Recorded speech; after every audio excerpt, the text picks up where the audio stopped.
Attention, attention, stop what you're doing.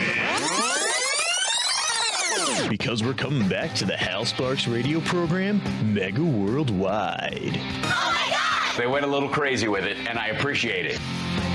Now let's get back with Hal Sparks radio program, Mega Worldwide. So I if you watch the live stream this week, we looked at Margarie Taylor Greene and Louie Gohmert going down to the D.C. jail to look at some of the J6 insurrectionists who refuse to promise not to attack another federal building between now and court. And so they're the ones that are being kept. Many of these folks who Matt Gaetz and MTG and all these people have called political prisoners of the Biden regime, because nothing is more America first than using language that quotes the American government with that of Duterte or Erdogan or Gaddafi or China.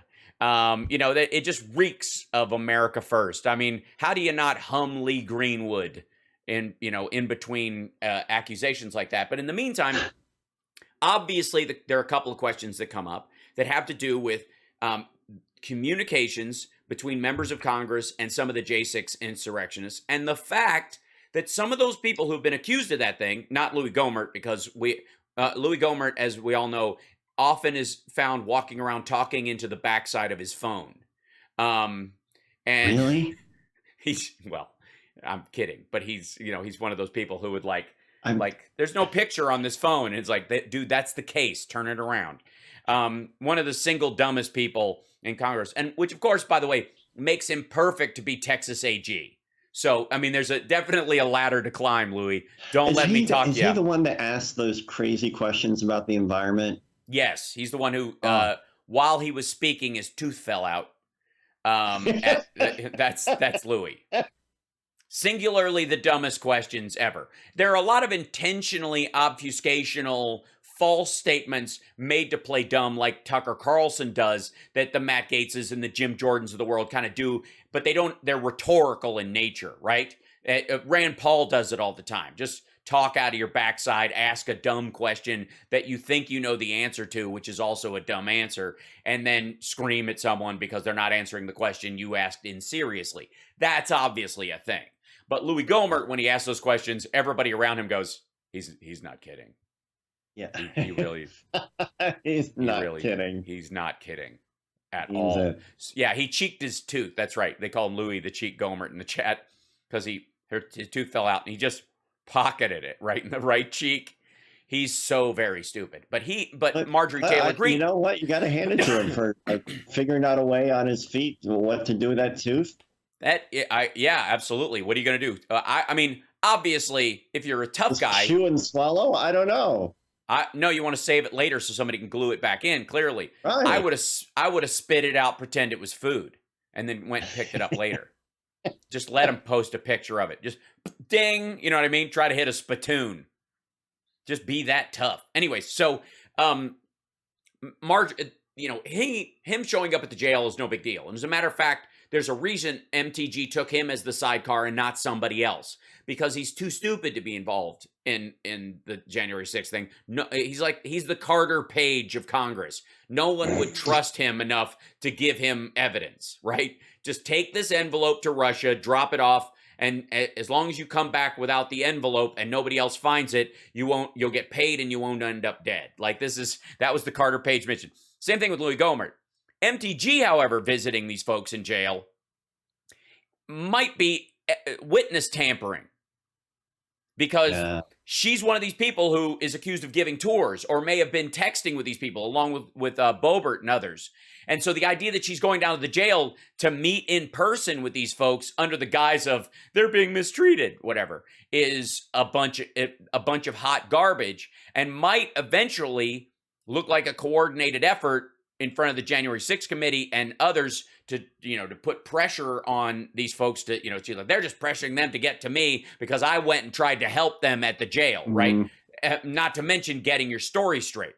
So, and I personally believe that if you're solitary confinement and prison food are one thing, but I think a visit from Margarie Taylor Greene constitutes cruel and unusual punishment. And I think just by letting her in the jail, they have violated the Geneva Convention. His constitutional rights, right away. Yes, right. I would file a piece of paper of some sort with a drawing of her. Go, let me out. She might come back.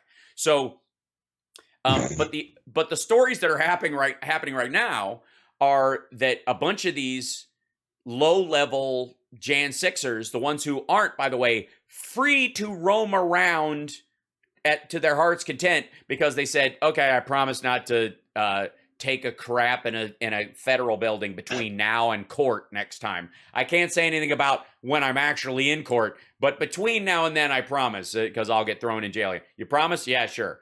And then, like, even the people who have, like, ankle monitors, one of the dudes who's in there right now that she visited, who's one of the most violent ones, he pepper sprayed a cop right in his face. Like, not a bunch of people, like, up on him.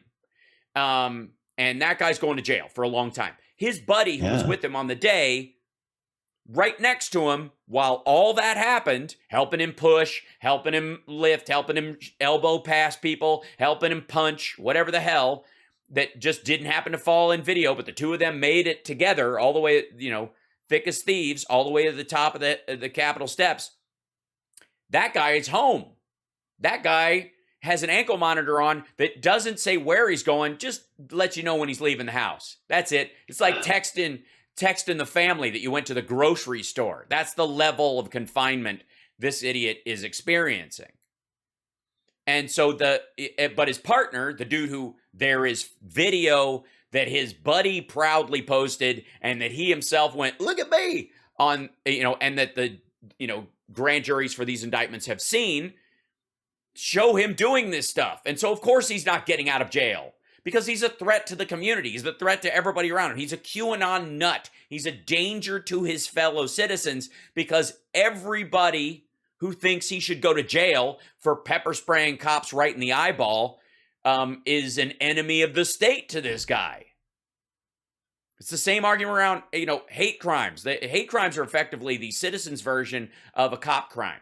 If somebody kills a cop, they are way more likely to kill an average citizen because they're not afraid. If you're unafraid to kill a cop, you're definitely not going to worry about. If you do the math and you're like, okay, I'm going to kill this guy, and it's a cop, then what's stopping you? Everybody else is tangential bodies on the ground. It's collateral damage. And so, and the same thing with a hate crime. Killing one person because you don't like Gary is one thing, but killing Gary because you don't like his race, his religion, or his national origin, or his sexual orientation, or his sexual identity, that's a wholly different thing because that trait applies to everybody else in that category. So you are intrinsically more of a danger to society than somebody who just didn't like Gary. And because, there's other guys like Gary, but the chance that you're at the same bar having the same conversation like that and that he slept with your wife is very slim. And if it isn't very slim, maybe you should talk to your wife or yourself. But the point I'm trying to make is these guys are all going down. Those indictments are now coming down. One guy was just indicted. They're getting small. Some of them are getting like 2 months and probation and now have a criminal record. Most of it's largely like high-level misdemeanors, where the judge is being lenient but hoping that they go back to becoming, functional members of society and don't join a militia group, which is part of their probation stuff. So that's, it's crucial. When we come back, one of the reasons why they're getting extra mad is the Durham probe, as much as he's trying to chuck indictments around to countermand this whole thing, is a huge flop. And apparently the Fox editorial board agrees with me. We'll be back. What? Yeah. I'll send you during the break. Oh, cool. Yeah.